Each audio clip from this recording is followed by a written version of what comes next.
நாளைக்கான வீடியோக்கான ஒரு ப்ரோமோ தாங்க வந்திருக்கு. ப்ரோமோ வந்து சூப்பராக இருந்துச்சு அப்படின்னு தாங்க சொல்லணும். அதை பார்க்குறதுக்கு நம்ம சேனலை மட்டும் லைக் அண்ட் சப்ஸ்கிரைப் மட்டும் பண்ணிடுங்க. ஃபஸ்ட்டு எடுத்தோடனே லதா வந்து ஆஃபீஸில் புலம்பிக்கிட்டு இருக்காங்க தனியாக.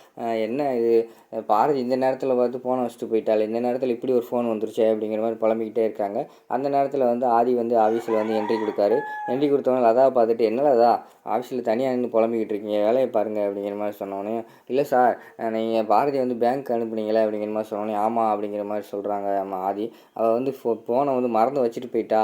ஆனால் தமிழோட ஸ்கூல்லேருந்து ஃபோன் வந்துச்சு, அங்கே ஏதோ பிரச்சனைன்னு சொல்லிட்டு உடனே கிளம்பி வாங்க அப்படின்னு சொன்னாங்க. ஆனால் பார்த்தோன்னா நம்ம பாரதி வந்து ஃபோனை இங்கே வச்சுட்டு பேங்க் போயிட்டாலே, அதான் யோசிச்சுக்கிட்டு இருக்கேன் அப்படிங்கிற மாதிரி சொன்னோடனே, எனக்கு இப்போ தமிழோட ஸ்கூல்லேருந்து ஃபோன் வந்துச்சா அப்படிங்கிற மாதிரி கேட்டுட்டு உடனே நம்ம ஆதி வந்து சரி நீங்கள் வந்து பாரதி வந்தோடனே விஷயத்த சொல்லிடுங்க, அவங்கள அங்கே வர சொல்லிடுங்க, நான் உடனே ஸ்கூலுக்கு கிளம்புறேன் அப்படின்னு சொல்லிட்டு விறுவிறுன்னு அவர் ஆதி வந்து ஸ்கூலுக்கு கிளம்பிடுறாரு. உடனே நம்ம லதா வந்து தனியாக உட்காந்து புலம்பிக்கிட்டு இருக்காங்க.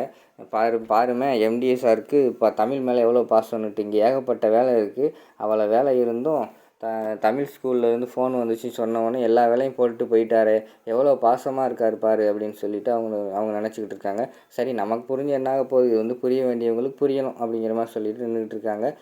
அந்த சைடு வந்து அதுக்கடுத்து பாரதி வந்து பேங்க்கு போயிட்டு வந்துடுறாங்க. வந்துட்டு விறுவிறுன்னு வந்து அவங்களோட இடத்துல வந்து உட்காந்துட்டு சார் ஃபோனை வச்சுட்டு போயிட்டனோ அப்படிங்கிற மாதிரி யோசிச்சுக்கிட்டு இருக்காங்க. உடனே வந்து நம்ம அங்கிட்ட இருந்து லதா பார்த்துட்டு, என்ன பாரதி ஃபோனை வச்சுட்டு போயிட்டா, தமிழ் ஸ்கூல்லேருந்து ஃபோன் வந்துச்சு, தமிழுக்கு அங்கே எங்கேயோ ஸ்கூலில் வந்து ஏதோ பிரச்சனையா அப்படிங்கிற மாதிரி ஃபோன் வந்துச்சு, அதுதான் நான் எம்டி சார்கிட்ட சொன்னேன், ஆனால் ஆதி உடனே கிளம்பி போயிட்டாரு அப்படிங்கிற மாதிரி சொன்னேன். என்னடி சொல்கிற அப்படிங்கிற மாதிரி நம்ம பாரதி கேட்குறாங்க. ஆமாம் பாரதி, ஸ்கூல்லேருந்து ஏதோ பிரச்சனை ஃபோன் வந்துச்சு, நீ கிளம்பு அப்படிங்கிற மாதிரி சொன்னோடனே சரி நானும் கிளம்புறேன் அப்படிங்கிற மாதிரி சொல்லிவிட்டு அவங்களும் கிளம்புறாங்க. அதோட பார்த்தீங்கன்னா அந்த வீடியோ வந்து முடிச்சிடுறாங்க.